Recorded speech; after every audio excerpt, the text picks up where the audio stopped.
Corporate भी इतना हावी हो चुका है कि वो तय भी करता है कि सरकार किसकी होगी, पीएम कौन होगा। और आज मोदी कारपोरेट का डार्लिंग है। महाराष्ट्र के विधानसभा के अध्यक्ष है, जिन्होंने गलत फैसले दिए, जिन्होंने खुद 4-5 बार डिफेक्शन करके पार्टी बदली है। ऐसे आदमी को इनाम के तौर पर, जैसे मैं कहता हूँ, आडवाणी को भारत रत्न उसके सांस्कृतिक राष्ट्रवाद के योगदान के लिए नहीं दिया, ये आडवाणी की रिटायरमेंट कॉम्पनसेशन स्कीम है। आपने किसको कैप्चर किया? रिटर्निंग ऑफिसर को। उसने ही इनवैलिड करवाए, नहीं तो मेजॉरिटी आप और कांग्रेस की थी। सीधा सीधा उनका मेयर बनना था। बिल्कुल बिल्कुल। लेकिन यहाँ ईवीएम नहीं है, दिस इज अलग डिफरेंट टाइप की ईवीएम है। रिटर्निंग ऑफिसर ही अगर सरकार का बंदा है और वो सरकार को जिताने के लिए काम करेगा, तो ईवीएम हो या बैलेट बॉक्स हो, वो जिता ही देगा। आवाज इंडिया टीवी में आपका स्वागत है। इस वक्त हमारे स्टूडियो में देश के जाने माने संविधान तज्ञ, विचारक, लेखक और बीआरएसपी के राष्ट्रीय अध्यक्ष डॉक्टर सुरेश माने सर है। सर, आपका बहुत बहुत स्वागत। आज हम सर से बातचीत करेंगे देश के तमाम प्रमुख मुद्दों पर, जिसमें ईवीएम का मुद्दा काफी गरमाया हुआ है, उस पर हम चर्चा करेंगे। ट्राइबल्स का जो डीलिस्टिंग हो रहा है और एससी में जो कैटेगराइजेशन हो रहा है, उस पर चर्चा करेंगे। झारखंड में जो हुआ, चंडीगढ़ में जो हुआ, उस पर हम बातचीत करेंगे और इंडिया गठबंधन के बारे में भी हम बातचीत करेंगे। तो सर, सबसे पहला मेरा जो सवाल ये है कि ईवीएम का मुद्दा देश भर में काफी गरमाया हुआ है और दिल्ली में काफी प्रोटेस्ट भी चल रहा है और देश भर में भी कई कई जगह पे प्रोटेस्ट हो रहा है। तो ईवीएम के बारे में संदेह अभी भी है। 2 दिन पहले दिग्विजय सिंह ने भी पार्लियामेंट में बात रखी, कांग्रेस के अध्यक्ष ने भी पार्लियामेंट में बात रखी। आपको क्या लगता है कि तमाम राजनीतिक विरोध के बावजूद ईवीएम पर चुनाव आयोग कोई फैसला क्यों नहीं कर पाता? और जो देश के विपक्षी दल है, उन्होंने भी चुनाव आयोग से मिलने का समय मांगा था, लेकिन फिर भी वो समय नहीं दिया जा रहा है। तो क्या कोई संदेह है, क्या कोई घालमेल है? जैसा कि मध्य प्रदेश के चुनाव में बहुत सारे कंप्लेंट्स आए, इसके पहले भी आए, और सबसे पहले ईवीएम के खिलाफ जो कंप्लेंट देने वाले थे वो भारतीय जनता पार्टी के ही लोग थे, क्योंकि ये कांग्रेस काल में शुरू हो गई। तब कांग्रेस का पार्टी शांत रही। अब कांग्रेस पार्टी भी as a national political party करके ईवीएम का पुरजोर विरोध करती नजर नहीं आती। कुछ नेता बोल रहे हैं। देश के प्रमुख जो 6 नेशनल पॉलिटिकल पार्टी है, वो कलेक्टिव वॉइस में अभी भी नहीं बोल रहे, इक्के दुक्के बोल रहे हैं। कोई सीपीआई वाला बोल रहा है, कोई सीपीएम वाला बोल रहा है, कोई कांग्रेस वाला बोल रहा है। ये बोल तो रहे हैं, लेकिन उनका एक कलेक्टिव वॉइस कोई पार्लियामेंट के अंदर नहीं आ रहा है। ये सच्चाई है और ये आना जरूरी है। अब इसमें एक महत्वपूर्ण बात ये है कि जब देश के मेजॉरिटी लोगों का लोकतंत्र के ऊपर विश्वास रखना है, उसको बरकरार करना है, मजबूत करना है, तो लोगों के दिलो दिमाग में अगर ईवीएम को लेकर मामले है, सवाल है, तो उसको सुलझाना चाहिए। लेकिन ये सुलझाने के लेकर कल आपने मोदी जी का आर्थिक बजट में पार्लियामेंट के अंदर भाषण सुना होगा। उस भाषण में उन्होंने देश की जो इन्वेस्टिगेटिंग एजेंसियां है, वो जिस तरह से अपने पावर का गैर इस्तेमाल कर रहे हैं, तो मोदी जी ने कहा कि मुझे कोई परवाह नहीं है, मुझे कोई फिक्र नहीं, और वैसे क्रिटिसिज्म से मैं डरने वाला नहीं हूँ, मेरा एजेंडा बिल्कुल साफ है। तो ईवीएम को लेकर भी मोदी जी का एजेंडा बिल्कुल साफ है, वो सुनेंगे नहीं। अब इसलिए जैसा आपने कहा कि चुनाव आयोग इसमें क्या कर सकता है, क्या फैसला ले सकता है क्या, तो चुनाव आयोग ये एक सरकारी संस्था है, ये कोई सरकार से अलग नहीं है। ठीक है, कानूनी और संवैधानिक रूप से वो निष्पक्ष मानी जाती है, इंडिपेंडेंट मानी जाती है, लेकिन वास्तविक वो सरकार का एक हिस्सा ही होता है। और चुनाव आयोग के जो मुख्य अधिकारी होते हैं, कमिश्नर होते हैं, वो सरकार भी नियुक्त करते हैं।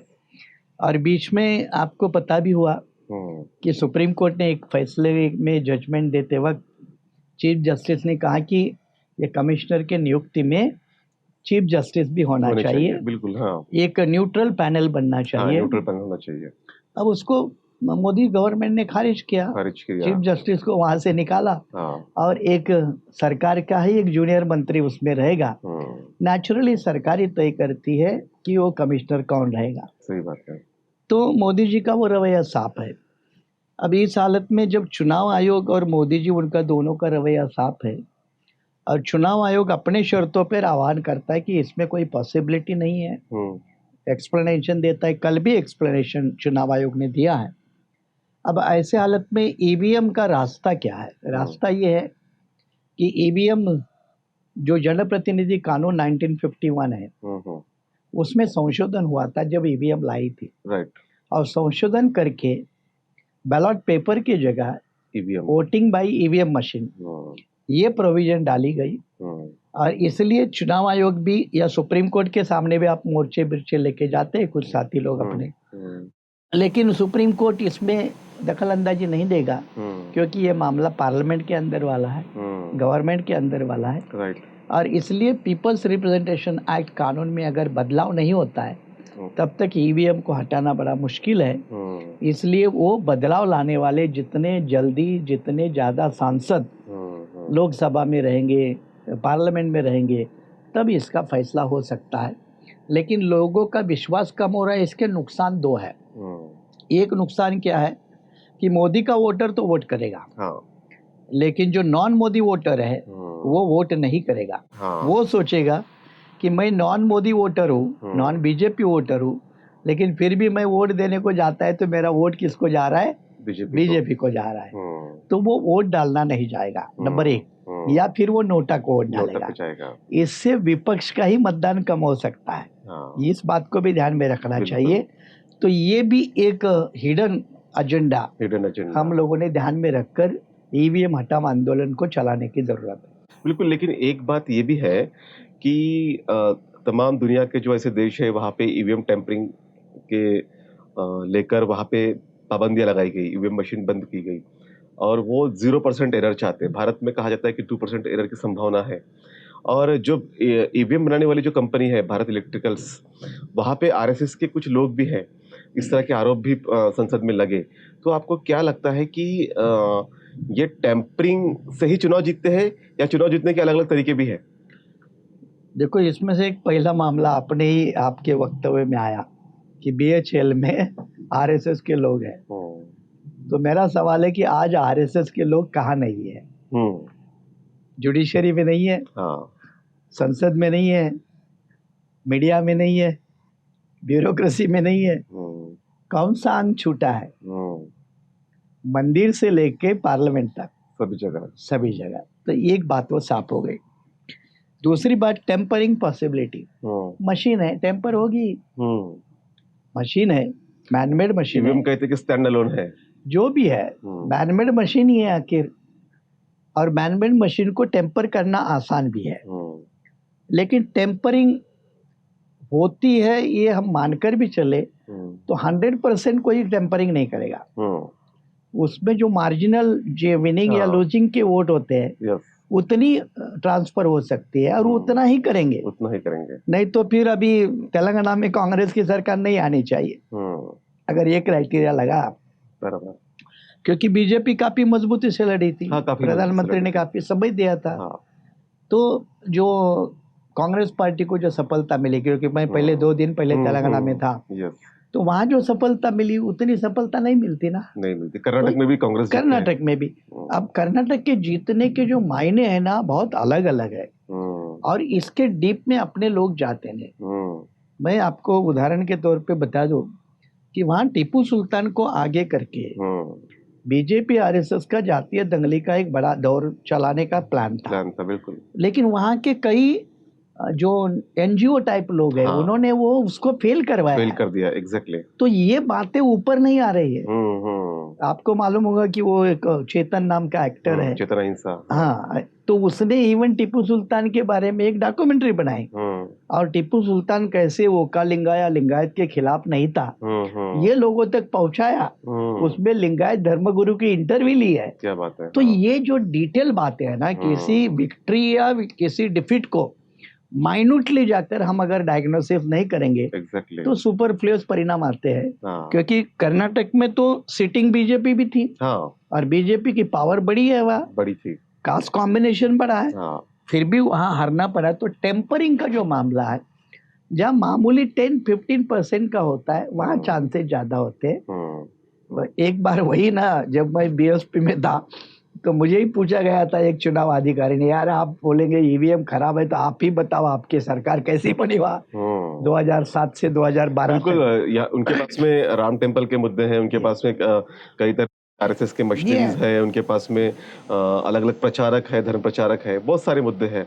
मोदी का एक फेस है, तो एक ईवीएम का भी छोटा मोटा हो सकता है, बट इसके लिए लोगों को ईवीएम के अलावा भी बाकी जो मुद्दे हैं जिससे माइंडसेट बदलने की कोशिश बीजेपी करती है उसको रीड करना होगा, उसके अकॉर्डिंगली भी अपनी रणनीति बनानी पूरा नैरेटिव बिल्डअप कर देता है, नैरेटिव बिल्डअप करता है। अब एक बात ध्यान में रखे, मुझे कभी भी, ठीक है बीजेपी के लोगों से अपने मतभेद है, लेकिन अमित शाह पन्ना इंचार्ज उसकी मीटिंग लेता है। एग्जैक्टली, सोशल मीडिया वॉरियर्स की मीटिंग लेता है, गृह मंत्री है, बीजेपी का मोदी के बाद के 2 नंबर का नेता है। अब वो बूथ कमेटी, पन्ना प्रमुख, इनकी मीटिंगें लेते हैं। अब हमारे लोग वहाँ कितने काम करते हैं? बराबर है, हमारे लोग बूथ कमेटी नहीं बनाएंगे, वोटर को घर से बाहर निकल के पोलिंग नहीं करवाएंगे, तो फिर हमारा नुकसान तो होगा ही। और 10-15% जो मार्जिन की बात मैंने कही ना, वो तो ईवीएम नहीं होती तो भी होगी, क्योंकि पहले भी बूथ कैप्चरिंग था, बैलेट बॉक्स को चोरी करके जाते थे। और एक बात ध्यान में रखना, अभी जो अमेरिका में जो मामला हुआ वहाँ ईवीएम नहीं है, फिर भी ट्रम्प के लोगों ने पार्लियामेंट में बेंचेस के ऊपर चढ़ के कि ट्रम्प हारा नहीं है, उसको हरवाया गया, उसके लिए देश विदेश की ताकतें लगी, और वहाँ ईवीएम नहीं है। तो ये भी एक फैक्टर, मतलब अभी चुनाव जीतने का जो प्लान है वो नेशनल और इंटरनेशनल लेवल का है। बीच में नेपाल के एक प्रधानमंत्री जो प्रचंडा है, उन्होंने बीच में इंडिया में जब आए थे तो एक इंटरव्यू दी, उन्होंने कहा कि अगर भारत का उद्योगपति एक जो बड़ा उद्योगपति है वो हमें मदद नहीं करता तो हमारी सरकार नहीं बनती। अब मुझे बताओ यहाँ ईवीएम है क्या?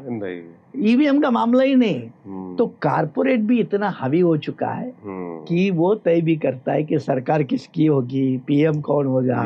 ये बहुत और आज मोदी कारपोरेट का डार्लिंग है, है। एग्जैक्टली। अभी एक मैं जोक सुन रहा था, भारत में 2 ही लोगों का ये है, एक नीता का हस्बैंड और एक सीता का हस्बैंड, दोनों की चल रही है फिलहाल।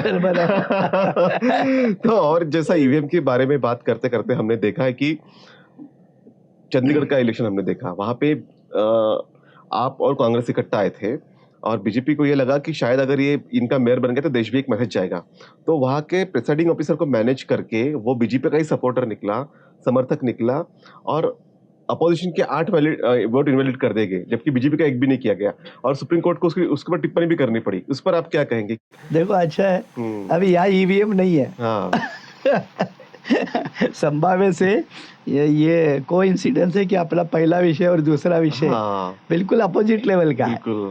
यहाँ ईवीएम नहीं है, ये सिंपल है, सब वोटिंग है। एग्जैक्टली। अब उसमें से आपने किसको कैप्चर किया? रिटर्निंग ऑफिसर को कैप्चर किया, उसने ही वैलिड करवाए। नहीं तो मेजॉरिटी आप और कांग्रेस की थी, सीधा उनका मेयर बनना था। बिल्कुल। लेकिन यहाँ ईवीएम नहीं है, दिस इज अलग डिफरेंट टाइप की ईवीएम है। exactly. कि रिटर्निंग ऑफिसर ही अगर सरकार का बंदा है और वो सरकार को जिताने के लिए काम करेगा, तो ईवीएम हो या बैलेट बॉक्स हो तो वो जिता ही देगा। और यही चंडीगढ़ ने साबित किया। लेकिन चंडीगढ़ के मॉडल से एक बात साबित हो गई, चुनाव जीतने के लिए बीजेपी किस हद तक जा सकती है, इसका एक सबूत मिला। और इसका बहुत कड़ा संज्ञान माननीय सर्वोच्च न्यायालय ने लिया। उसको लोकतंत्र की हत्या कहा, लोकतंत्र का मजाक कहा। चीफ जस्टिस ऑफ इंडिया ने ये शब्द इस्तेमाल किए। इतना ही नहीं तो आने वाली जो मीटिंग थी चंडीगढ़ कारपोरेशन की, उसको स्टे लगवाया। और अगले सुनवाई को जो रिटर्निंग ऑफिसर है उसको हाजिर रहने को कहा है सुप्रीम कोर्ट ने। अच्छा। और यह भी चीफ जस्टिस ने कहा कि उसके ऊपर तो मुकदमा बनना चाहिए। तो ये जो बीजेपी का घिनौना चेहरा है चुनाव जीतने का बिना ईवीएम भी, ये चंडीगढ़ के चुनाव से सामने आया। और इससे विपक्ष को भी धड़ा मिला कि भाई हमारी मेजॉरिटी होने के बावजूद ये लोग अपना मेयर बनाते हैं, ये लोग अपनी सरकारें बनाते हैं।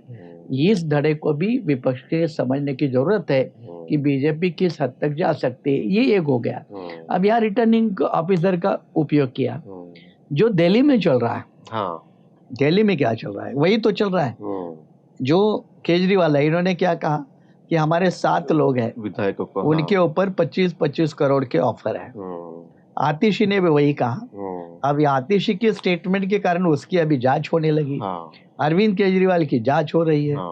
तो ये 25 करोड़ दे रहे कि नहीं, ऑफर है क्या नहीं, तो ये भी बिना ईवीएम का मामला है। आप यहाँ समझ लो, यहाँ ईवीएम नहीं है, यहाँ धन्ना शेठों का पैसा है, करोड़पति का पैसा है। बिल्कुल। महाराष्ट्र में भी जो हुआ 50 को एकदम होके 40 विधायकों को खरीदा गया, तो अजित पवार के विधायकों को खरीदा गया। यही है लोकतंत्र का सत्यानाश करवाना, लोकतंत्र की हत्या करवाना। और यहाँ तो एक कमेटी भी बनाई गई है कि जो एंटी डिफेक्शन लॉ है उसमें सुधार करने की आवश्यकता की। और उसके अध्यक्ष किसको बनाया? राहुल नार्वेकर अध्यक्ष, जो महाराष्ट्र के विधानसभा के अध्यक्ष है, जिन्होंने गलत फैसला दिया, जिन्होंने खुद 4-5 बार डिफेक्शन करके पार्टी बदली है। ऐसे आदमी को इनाम के तौर पर, जैसे मैं कहता हूँ आडवाणी को भारत रत्न उसके सांस्कृतिक राष्ट्रवाद के योगदान के लिए नहीं दिया, ये आडवाणी की रिटायरमेंट कॉम्पनसेशन स्कीम है। ये उनकी रिटायरमेंट की कॉम्पनसेशन स्कीम है। ये CRS के बजाय कंपल्सरी रिटायरमेंट सर्विस होती है ना, उसका ये प्रोविडेंट फंड और ग्रेच्युटी है। ये कोई सांस्कृतिक राष्ट्रवाद वगैरह कुछ नहीं। बिल्कुल। यही बात को दोहराते हुए हम आगे चलते हैं कि हम देखते हैं बिहार की सरकार बदली, और बिहार में जो चुनाव हुआ तब नीतीश कुमार और बीजेपी इकट्ठा लड़े, दोनों की सरकार बनी। पहले लालू और नीतीश कुमार इकट्ठा लड़े थे, लेकिन बीच रास्ते में तब भी सरकार बीजेपी ने चुरा ली थी, और इस बार जब नीतीश कुमार ने पलटी मार के आरजेडी के पास गए, फिर से बीजेपी के साथ चले गए। तो यहाँ भी ईवीएम का खेल नहीं था, यहाँ भी लोग, तो इसको कैसे देखते हैं आप? यही तो है कि बिना ईवीएम भी बीजेपी जो मैनिपुलेशन कर रही है, और ये बहुत बड़े लेवल के हैं, बहुत बड़े, इसको हम नजरअंदाज नहीं कर सकते। अब यहाँ देखो 78 MLA थे आरजेडी के, नीतीश के 45, बाकी छोटे मोटे कांग्रेस पकड़ के ये सब्सटैंशियल मेजोरिटी थी। और यही इक्वेशन अगर बिहार में रहता तो बीजेपी को बिहार लोकसभा के लिए बड़ा मुश्किल होता। तो बाय हुक और क्रुक उन्होंने गेम खेला, नीतीश को बाहर कर दिया, वापस ले लिया, और फिर अब नीतीश और बीजेपी की सरकार बन गई। इसीलिए मैं कह रहा हूँ कि बीजेपी पावर के लिए किसी भी हद तक जा सकती है, चाहे वो जम्मू कश्मीर हो, चाहे नॉर्थ ईस्टर्न स्टेट हो, चाहे चंडीगढ़ का मामला हो, चाहे ये महाराष्ट्र का भी मामला हो, और चाहे जो अभी बिहार का मामला जो सामने आया। बिहार को तोड़ने के पीछे और एक कारण है, और वो गंभीर होना चाहिए हम लोगों ने, वो है सोशोलॉजिकल। कि आरजेडी और नीतीश अगर ये दोनों एक साथ रहते तो एक नया सामाजिक प्लेटफॉर्म बन रहा था, ध्रुवीकरण बन रहा था, जो बीजेपी के लिए घातक था। बीजेपी ने ये घातक डाव को समझा कि भाई ये बहुत खतरनाक होगा।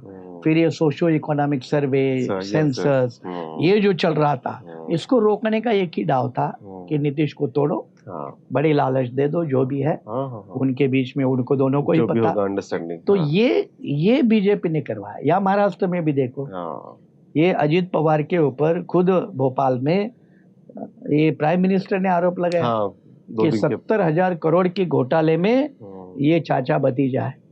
अब भतीजा गया बीजेपी में, सब केसेस रफा दफा हुए। छगन भुजबल जी रफा दफा, फाइल नहीं मिल रही, उनका सरकारी वकील बोलता है अदालत में फाइल ही नहीं मिल रही है। तो ये जो बीजेपी के घिनौने जो डार्केस्ट साइड है, इसको अपोजिशन भुना नहीं पा रहा है।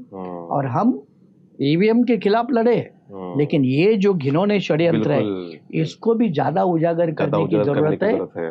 बल्कि हम इसको नजरअंदाज करके आगे चल रहे हैं। और आम आदमी जो है ना, जिसको रोजी रोटी का सवाल है, वो बेचारे आपकी ईवीएम की लड़ाई हो या और कोई हो, बिल्कुल इसमें ज्यादा दखल अंदाजी नहीं देता, उसको ज्यादा इंटरेस्ट नहीं होता, इसलिए इसकी मास मूवमेंट नहीं बनती। साजिश किस तरह से होती है समाजों के भीतर आपस में लड़ाने की, और किस तरह से उन्हें उलझाया जाता है मामलों में, तो बहुत ही पेचीदा ऐसे मामले होते हैं। चाहे आदिवासी का डीलिस्टिंग हो, मराठा ओबीसी का बीच में झगड़े लगाने की बात हो, या शेड्यूल कास्ट का जो वर्गीकरण है वो बात हो, तो तमाम मुद्दों को बहुत ही विस्तार से सर ने खुलासेवार हमें समझाया है। तो मुझे लगता है कि आज की इस बातचीत से किस तरह की रणनीति काम करती है लोगों के खिलाफ में, और सरकार किस तरह से साजिशें बनाती है और इसमें लोगों को इन्वॉल्व करती है, और किस तरह से देश में संवैधानिक संस्था है उसका हनन किया जा रहा है, और किस तरह से किसी भी तरह से सरकार बनाई जाए इसके लिए बीजेपी किस तरह से काम कर रही है, ये सारे खुलासे सर ने आज किए। सर, आप हमारे बीच में आए और हमसे बातचीत की, उसके लिए आपका बहुत बहुत धन्यवाद। शुक्रिया। शुक्रिया।